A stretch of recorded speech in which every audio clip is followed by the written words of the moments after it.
nirespect nila na hindi na sila magtatanong. So ano pong reaction po niyo na yung almost all of the minority black po ma'am, hindi na rin po nagtanong aside po ng mga kabayan? Hindi ko naintindihan yung tanong, sorry. Pakiulit.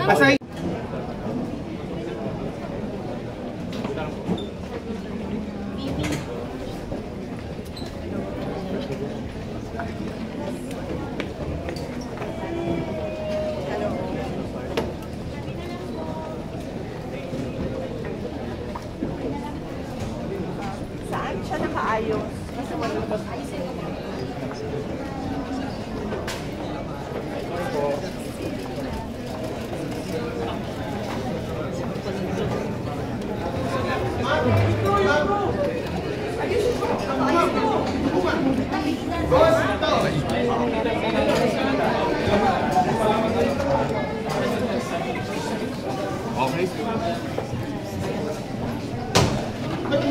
Jay.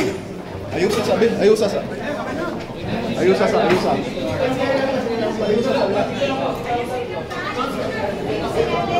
Wait lang! Ayos na! Sierra speaking.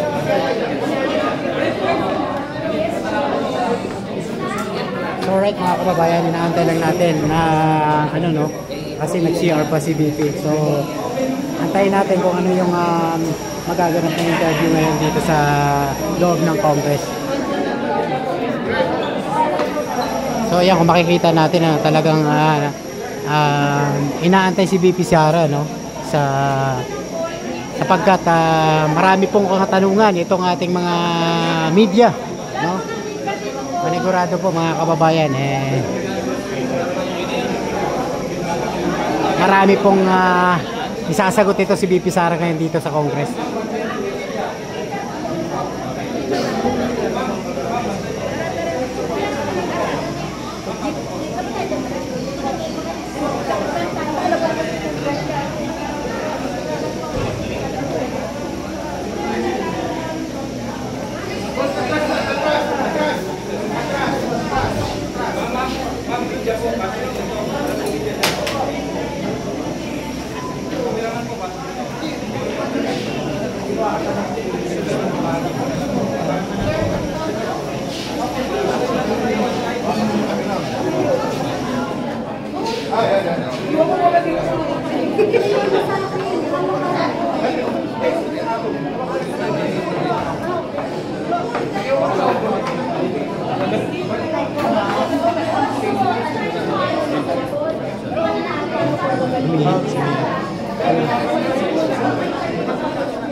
Andun na si Boss Mama sa kabila. Hindi ka pumasok.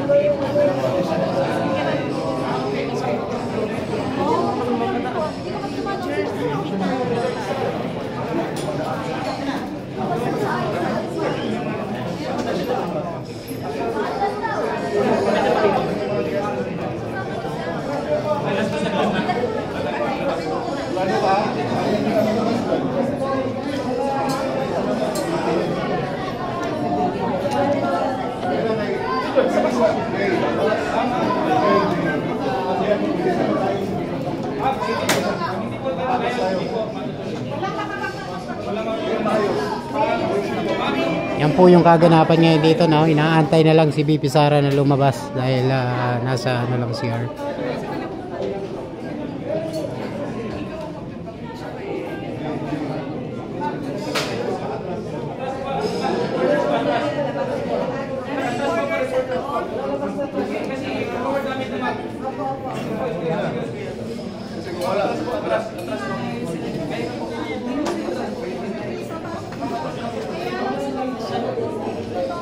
So ayan na mga kababayan, tayo natin kung ano ang isasagot ni BP Sara sa interview ng mga media.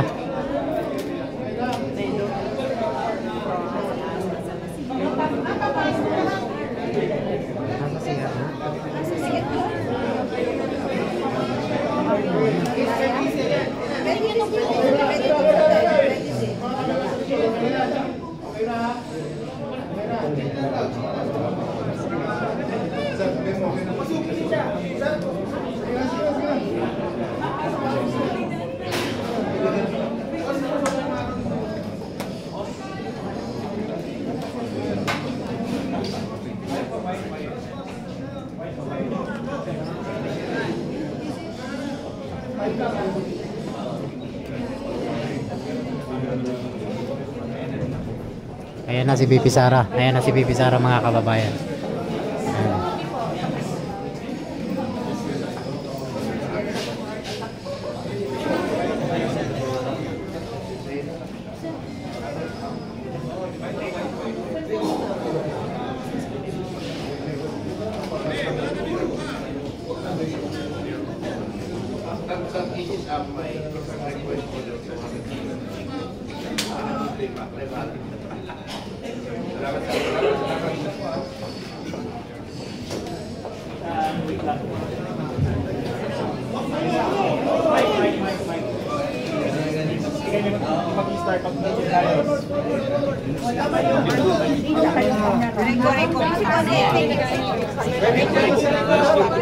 Wait.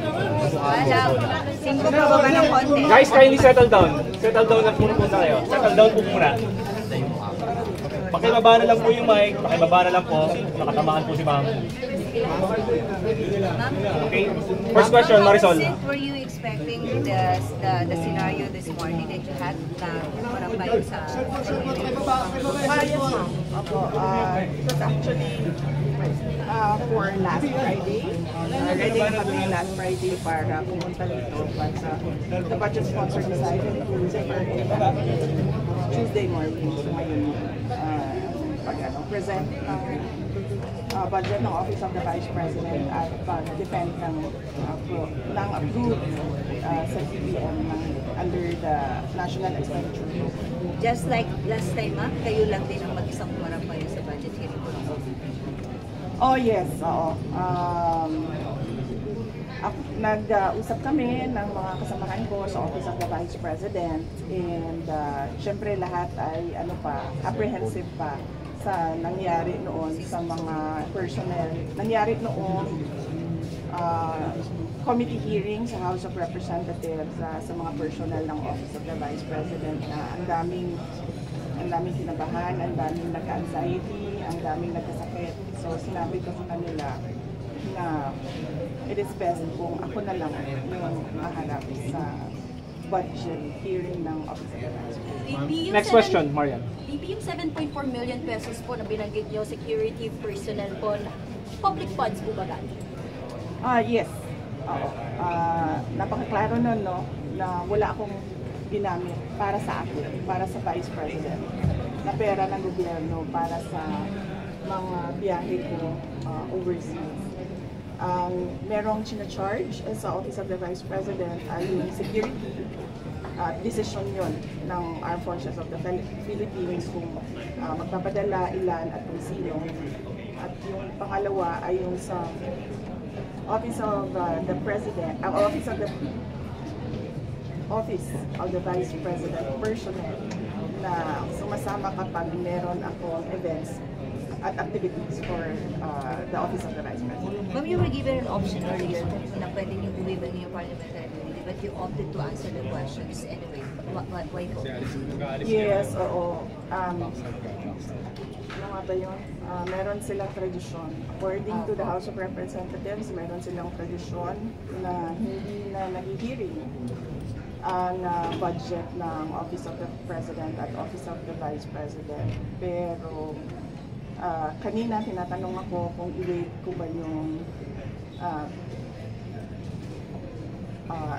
tradisyon na yun nila, no? The privilege, yes. And sinabi ko na i-waive ko yung privilege na wala nang tanong sa budget ng Office of the Vice President. Ma'am? Last two questions, Red. Ma'am, were you expecting yung mga confidential fund questions and yung mga questions about your travel doon sa mga lawmakers na galing sa Makabayan? Were you expecting it already? Yes, oo. Madami kaming mga in-expect na mga tanong pero dalawa lang yung nilabas nila, no? Yung tanong sa confidential funds na sinabi ng defense lawyers na huwag sagutin kasi meron silang defense strategy na hindi dapat malaman. Ma'am, pero yun nga ma'am, yung expected po ma'am na parang dalawa lang yung Makabayan pero yung minority po ma'am had to offer your privilege, parang nirespect nila na hindi nila sila magtatanong. So ano po reaction po niyo na yung almost all of the minority black po ma'am, hindi na rin po nagtanong aside po ng mga kabayan?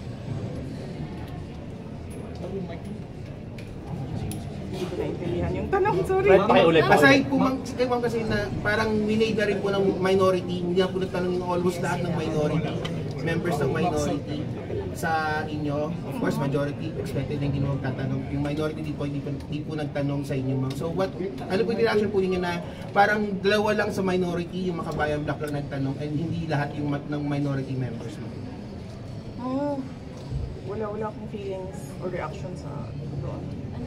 Last question.